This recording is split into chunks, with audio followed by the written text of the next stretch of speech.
Doctor గారు క్యాన్సర్కి సంబంధించిన సిమ్టమ్స్ అనేవి ఏ విధంగా ఉంటాయంటే జనరల్గా most of the type of క్యాన్సర్కి సేమ్ సిమ్టమ్స్ ఉండే అవకాశం ఉందంటారు, లేకపోతే డిఫరెంట్ సిమ్టమ్స్ ఉంటాయా? లేదండి, సేమ్ సిమ్టమ్స్ అంటే కొన్ని క్లబ్బింగ్ సిమ్టమ్స్ ఉండొచ్చు. ఫర్ ఎగ్జాంపుల్ ఏంటంటే ఒకరు దగ్గుతున్నారు, కాఫ్ వస్తుంది, క్రానిక్ కాఫ్. ఆ కాఫ్ అనేది ఊపిరితిత్తుల క్యాన్సర్ వల్ల కావచ్చు, లేదా గొంతు భాగంలో వచ్చే క్యాన్సర్ వల్ల కావచ్చు. నెక్స్ట్ అయితే నేను అందరికీ ఏం చెప్తానంటే ఏ సిమ్టమ్ అయినా కూడా, ఏ ఇబ్బంది అయినా మీకు ఒక 2-3 వారాల కంటే ఎక్కువ ఉంటుంది, తగ్గట్లేదు లేదా రిపీటెడ్గా వస్తుంది, సెల్ఫ్ మెడికేషన్స్ తీసుకోకండి. ఎందుకంటే నాకు ఈ మధ్యలో క్లోజ్ రిలేటివ్ ఒక ఆయన ఉన్నారు, కాఫ్ వస్తుంది, నాకు దగ్గు వస్తుంది, ఎప్పటి నుంచో ట్యాబ్లెట్ వేసుకుంటారు, తగ్గుతుంది, మళ్ళీ వస్తుంది. మళ్ళీ ఆయనే ఏమనుకున్నారంటే ఇంట్లో పని చేసేటప్పుడు, వంట చేసేటప్పుడు ఆ పోపు స్మెల్ వస్తుంది కాబట్టి నాకు అది మళ్ళీ దగ్గు వస్తుంది, కానీ నాకు ఎటువంటి ప్రాబ్లం లేదు అనుకున్నారు. రీసెంట్గా టెస్ట్ చేపిస్తే ఏమైంది, ఆయనకి లంగ్ క్యాన్సర్ వచ్చింది. సో దగ్గు వచ్చే ప్రతి వారికి లంగ్ క్యాన్సర్ ఉండాల్సిన అవసరం లేదు, అది నార్మల్ కూడా అయి ఉండొచ్చు, కాకపోతే టెస్ట్ చేయించుకోవాలి.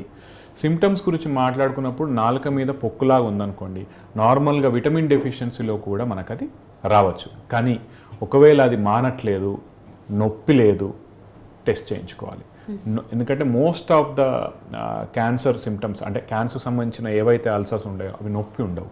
నార్మల్గా మనకి ఏవైతే అల్సర్స్ వస్తాయో అవి చాలా పెయిన్ఫుల్ ఉంటాయి. క్యాన్సర్ రిలేటెడ్ మాత్రం పెయిన్ఫుల్ ఉండకపోవచ్చు.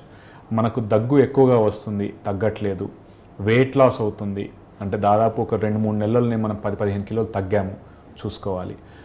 చాలామంది ఏంటంటే ఉమెన్ కూడా ఆడవారి గురించి మాట్లాడినప్పుడు వాళ్ళకు రొమ్ములో గడ్డలు ఉన్నా కూడా చాలామంది చెప్పుకోరు. మా దగ్గరకు వచ్చే వాళ్ళ అమ్మ ఇది ఎప్పటి నుంచి ఉందమ్మా అంటే 6 నెలలు 8 నెలలు, మరి ఎందుకు చెప్పలేదమ్మా అంటే ఎవరికి చెప్పాలో తెలియదు. సో అట్లా చెప్పని వాళ్ళు ఉంటారు.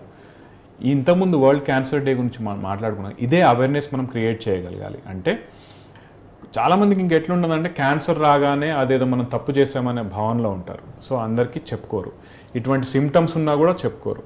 అది చెప్పాలి అనే అందరూ మాట్లాడుకోవాలనే ఉద్దేశంతోనే ఇంతకుముందు మనం చెప్పినట్టు ఈ వరల్డ్ క్యాన్సర్ డే సెలబ్రేట్ చేసుకుంటామండి యాక్చువల్లీ.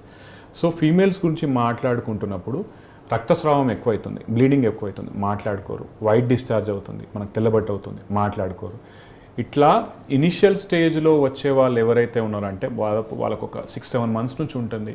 ఆ 6-7 నెలల ముందు చూపించుకోవాల్సింది వాళ్ళు ఇప్పుడు వచ్చేసరికి అది గ్రాడ్యువల్గా ప్రోగ్రెస్ అయిపోతుంది. అంటే మనము స్టేజ్ 2 ఆర్ స్టేజ్ 1లో చూసే వాళ్ళు అంటే ఆ పసిగట్టేది ఉంటే మనము వాళ్ళు అట్లా ప్రోగ్రెస్ అయినా కొద్దీ మనకి ఏ స్టేజ్ 3 స్టేజ్ 4లో వచ్చే వాళ్ళు చాలామంది ఉంటారు. సో ఇప్పుడు నేను చెప్పేది ఏంటంటే ఏ సిమ్టమ్ అయినా కావచ్చు, మనకు ఒక 2-3 వీక్స్ కంటే ఎక్కువ ఉంది, రిపీటెడ్గా వస్తుంది, please consult your doctor. Thank you so much doctor గారు. అసలు క్యాన్సర్ అంటే ఏంటి, క్యాన్సర్లో టైప్స్ ఏంటి, అలాగే రేడియేషన్ థెరపీ అనేది క్యాన్సర్లో ఏ స్టేజ్లో ట్రీట్మెంట్ ఇస్తారో చాలా బాగా ఎక్స్ప్లెయిన్ చేస్తారు. Thank you sir. Thank you.